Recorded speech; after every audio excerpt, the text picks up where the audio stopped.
जी, नमस्कार सभी को। सीईटी विद्यार्थियों के लिए आज अपनी ये एक छोटी-सी क्लास सिलेबस इंट्रो के तौर पर और यहाँ से अब अपने कैसे शुरुआत करें यदि आज प्रतियोगी परीक्षाओं की तैयारी के शुरुआती भाग से आपने आज शुरुआत करें और सबसे पहले सीईटी प्लस 2 क्योंकि जो विद्यार्थी अपने एज ग्रुप के अंदर एलिजिबल हैं और 10+2 पास कर चुके हैं तो उनको सीईटी एग्जाम तो देना होगा आगामी राजस्थान की किसी भी भर्ती में अगर +2 लेवल पे उनको सरकारी नौकरी लेना है तो। और उनका जिनका पहले से एग्जाम अनुभव है उनके लिए भी ये क्लास जरूरी सूचना के तौर पर और उनको ये बताने के लिए कि यहाँ से अब अपने सीटी को इतना हल्का नहीं लेना है जितना कि 2023 और 2024 के लास्ट दो सीटी एग्जाम को आपने लिया था। अब क्योंकि 2023 में पहला सीटी हुआ था, हालांकि नोटिफिकेशन 22 के अंदर आ गया था और उसके बाद में फिर अपने पास में आया था 2024 में जो एग्जाम हुआ था दूसरा। दोनों ही एग्जाम 6 पारियों के अंदर हुए थे सीटी प्लस 2, क्योंकि अब यहाँ से कॉमन एलिजिबल टेस्ट के रूप में पहले अपने को पास करना होगा। कड़ी चुनौतियों के रूप में आपके सामने आपकी बार नेगेटिव मार्किंग रहने के पूरे पूरे चांसेस है और उसके साथ साथ आपका जो क्वालिफाई स्कोर है उसमें भी, हालांकि सूचनाएं हैं किसी भी माध्यम से आप तक पहुंची है या जानकारी है, लेकिन हम सही तब तक नहीं मानते किसी बात को जब तक कि विज्ञप्ति हमारे सामने नहीं आती। लेकिन ये मान के चलना होगा कि सीटी को एक बड़े लेवल पर आपके लिए एक चुनौती के रूप में खड़ा किया जाएगा ताकि आप इस पहले पायदान से निकल ना पाए, क्योंकि जितनी ज्यादा संख्या में इस पहले पायदान से विद्यार्थी निकलते हैं गवर्नमेंट के सामने उतनी बड़े चैलेंज आ जाते हैं किसी भर्ती का एग्जाम करवाने के लिए। तो आपको यहाँ रोकने का पूरा प्रयास किया जाएगा। इसलिए सीटी के एग्जाम को बिल्कुल हल्के में नहीं लेना, भले ही आप 10+2 के अंदर हो या स्नातक। और मैं कहता हूं कि अगर आप स्नातक एलिजिबल है तो 10+2 भी देना जरूरी है, क्योंकि बहुत सारी भर्तियां अपने 10+2 में। एग्जाम्पल आपके सामने अभी कि अगर सीईटी 2024 स्नातक पास आउट है लेकिन आप इस एलडीसी की भर्ती को तो नहीं दे पा रहे और इतनी बड़ी भर्ती को आपके अपने सामने से होते हुए जाते देख रहे हैं।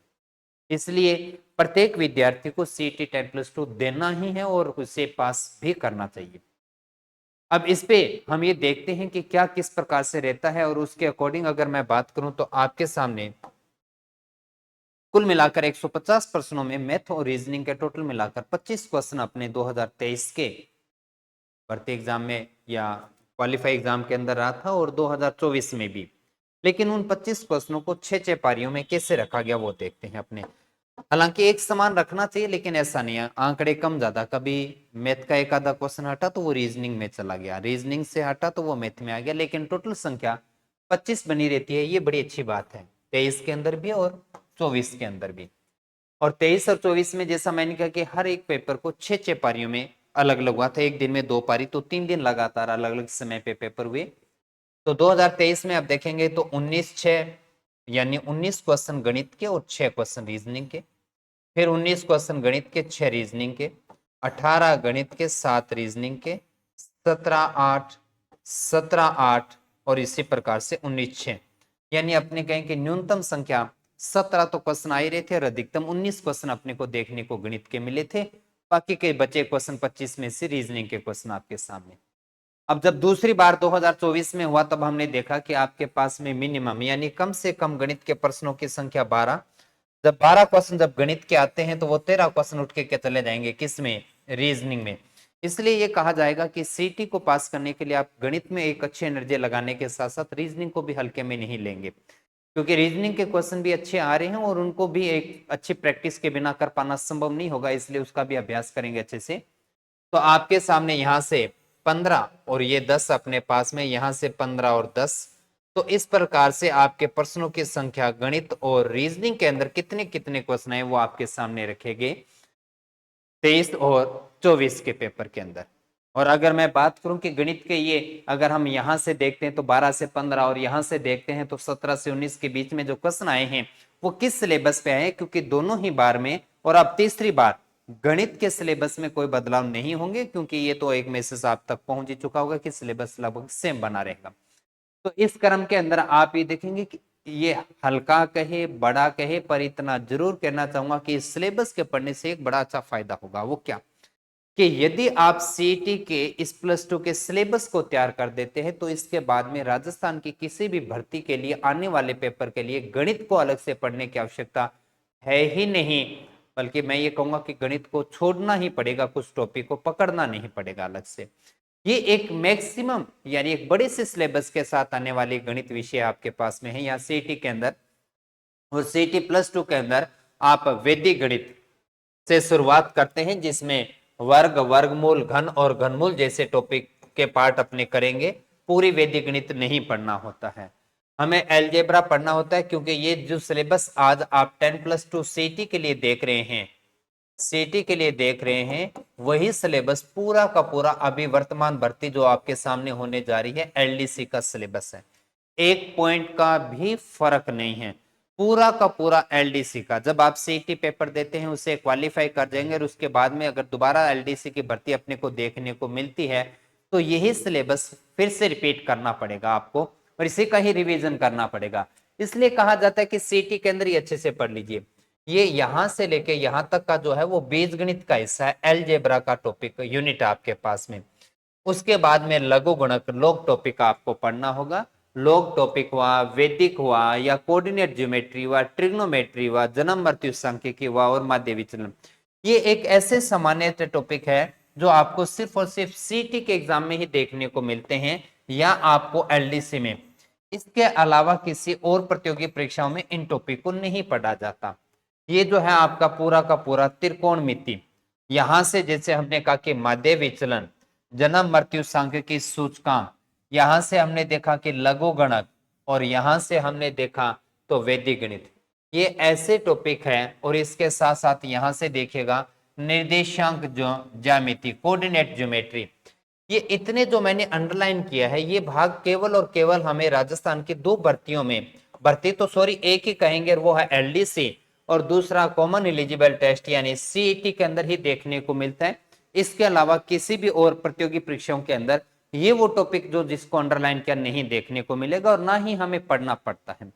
लेकिन उसके बाद में कॉमन पार्ट सब देखते हैं कि अर्थमेटिक्स तो हमें हर एग्जाम के लिए तैयार करना ही है। अर्थमेटिक्स में अनुपात, समानुपात, प्रतिशत, लाभ हानि, सांजा, सरल ब्याज, चक्रवर्ती ब्याज और बट्टा, ये टॉपिक आपको बड़े शानदार तरीके से तैयार करना होगा। उसके बाद में अपने को ज्योमेट्री पढ़ना हो, ज्योमेट्री के अंदर रेखाएं और सरल रेखाएं, कोण और त्रिभुज, चतुर्भुज, वर्ग, सभी ज्योमेट्री अपने को पढ़ना होगा। ज्योमेट्री के सभी पार्ट अपने को पढ़ना होगा। उसके बाद में अपने जैसे हमने कहा निर्देशांक ज्यामिति आ चुका है, फिर उसके बाद में आता है मेंसुरेशन 2D, इसके अंदर 2D भी पढ़ना है और इसके अंदर अपने को 3D भी तैयार करना है। तो 2D और 3D दोनों तैयार करना है। और उसके बाद में आता है स्टैटिक्स, सांख्यिकी, आंकड़ों का चित्रों द्वारा निरूपण और केंद्रीय प्रवृत्ति के माप यानी माध्य माध्य का भूला। तो इस पूरे सिलेबस के अंदर अगर मैं यहां से बात करूं कि आपके अब होने वाले 2026 के सीटी के अंदर लगभग 15 क्वेश्चनों के आसपास आंकड़ा बना रहेगा। हो सकता है क्योंकि +1 या 2 क्वेश्चन ज्यादा हो जाए, या हो सकता है कि 1 या 2 क्वेश्चन आपका कम हो जाए, लेकिन 15 के आसपास के आंकड़े 150 प्रश्नों में से आपको तैयार करना है और करना चाहिए शानदार तरीके से। उसका कारण है कि जीके जैसे पार्ट के साथ में आज के समय में अपने किसी पेपर को निकालना एक बड़ी चुनौती बन चुकी है, तब जब राजस्थान के आप आरपीएससी या दिनेश बोर्ड के द्वारा किसी एग्जाम को फेस कर रहे हैं। और इसलिए आपको गणित जैसे विषय पे एनर्जी लगाना चाहिए। गणित और रीजनिंग को अगर आप थोड़ा सा समय देते हुए और पूरा अच्छे तरीके से आप अपने सिलेबस को कवर करते हैं अपने साथ में, तो 25 में से लगभग क्वेश्चन आपके सही किए जा सकते हैं, क्योंकि रीजनिंग को भी बचाना आसान है, लेकिन जरूरत है एक सही क्रम में और व्यवस्थित तरीके से उसे पढ़ना, और उसी क्रम में ही गणित की बात की जा रही है। तो 25 प्रश्नों को लेके अपने को ये काम करना है। ये इतना सारा सिलेबस जब आप देखते हैं तो इस सिलेबस को अपने अपने जो है सीटी के बैच के माध्यम से अपनों ने शुरुआत कर दिया। ये जरूर ध्यान रखेंगे कि सीटी के इस बैच के अंदर आपके पास में मैथ और रीजनिंग दोनों का ये सिलेबस है। मैथ और रीजनिंग दोनों को अपने 5 in 1 का मतलब क्या है वो मैं क्लियर कर देता हूं। तो सीटी +2 का क्या है कि पूरा का पूरा सिलेबस आपके पास में एमर्स एकेडमी प्ले स्टोर से आप एप्लीकेशन इंस्टॉल करेंगे और इंस्टॉल करने के बाद में उसे जब आप रजिस्टर्ड करके जब आप लॉगिन करेंगे तो पेड कोर्स के ऑप्शन में जाएंगे तो सीटी का आपको बेस शो करेगा और सीटी के बेस के अंदर आपको पूरा का पूरा, जब आप इसे सीटी +2 के लेवल के अंदर कोर्स में देखेंगे कंटेंट ऑप्शन के अंदर, तो पूरा सिलेबस गणित और रीजनिंग के अंदर एक बार रिकॉर्डेड फॉर्मेट में आपके पास उपलब्ध है। अगर आपको अपने तरीके से अपने पढ़ाई का शेड्यूल बनाना है तो अपने तरीके से किसी भी टॉपिक को पढ़ना शुरू कीजिए बड़े शानदार तरीके से। और वर्तमान अभी एलडीसी के सिलेबस में जो करवाया वही क्लासेस आपको रिकॉर्डेड फॉर्मेट में उपलब्ध करवाई है। तो इसका मतलब ये नहीं कि बहुत पुराना कोई कंटेंट, वर्तमान आपका नया लाइव बेस जो है वो आपको रिकॉर्डेड फॉर्मेट में दे दिया। और अब यहां से अपने परसों यानी गुरुवार को अपने नया लाइव बेस शुरू हो रहा है, जिसका आप शेड्यूल चेक करेंगे तो लाइव वाले ऑप्शन में शेड्यूल लगा हुआ है। सुबह 9:30 बजे अपने ये क्लास शुरू कर देंगे। तो परसों अपने 9:30 बजे अपना नया बेस भी शुरू कर देंगे, वो क्लास भी आपके इसी कोर्स के अंदर उपलब्ध रहेगी। और उसके साथ साथ पूरा का पूरा प्रीवियस ईयर कोर्स अपने पास में, यानी 2011 से लेकर वर्तमान 2026 तक के पीवाईक्यू के क्वेश्चनों का हल करने का क्रम 11, 12, 13 इस प्रकार से राजस्थान की किसी भी भर्ती में आपके सिलेबस टॉपिक से कुछ भी पूछा गया तो वह सारे के सारे क्वेश्चन को एक क्रम से सभी टॉपिक में करवाते हुए पीवाईक्यू कोर्स आपके कोर्स के अंदर पूरा का पूरा रिकॉर्डेड फॉर्मेट में उपलब्ध है। जैसे हमारे एक दो टॉपिक हो जाएंगे तो हम वीकेंड पे वीकली टेस्ट रखेंगे और वो टेस्ट जो है वो आपको यहाँ पर उपलब्ध होना शुरू हो जाएगा। वीकली जो टेस्ट रहेंगे वो आपके आपके इस कोर्स के अंदर फ्री ऑफ कॉस्ट रहेगा। उसका किसी प्रकार का 5 इन का मतलब है कि पांचों के पांचों पार्ट मैं देता हूं और मैं करवाऊंगा और आपको अलग से इसका कोई चार्ज नहीं लगना।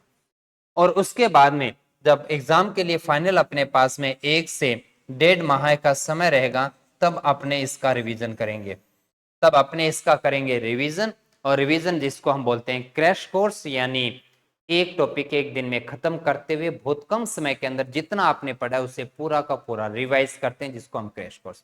तो इसका मतलब है कि मैं आपको आपका सिलेबस रिकॉर्डेड फॉर्मेट में एक बार लाइव दूसरी बार पूरा करवाऊंगा, पीवाईक्यू के माध्यम से तीसरी बार पूरा होगा, टेस्ट के माध्यम से चौथी बार, और उसके बाद में आपका रिवीजन 5 बार आपका सिलेबस कराऊंगा। और जब सीटी +2 का सिलेबस आप मेरे साथ पढ़ चुके होंगे तो फिर उसके बाद में जब सीटी क्वालिफाई होने के बाद में जो भी हमारे सामने भर्ती दिखाई देगी उसके किसी भी सिलेबस के लिए पढ़ने के लिए बड़ा एफर्ट लगाने की बिल्कुल आवश्यकता नहीं।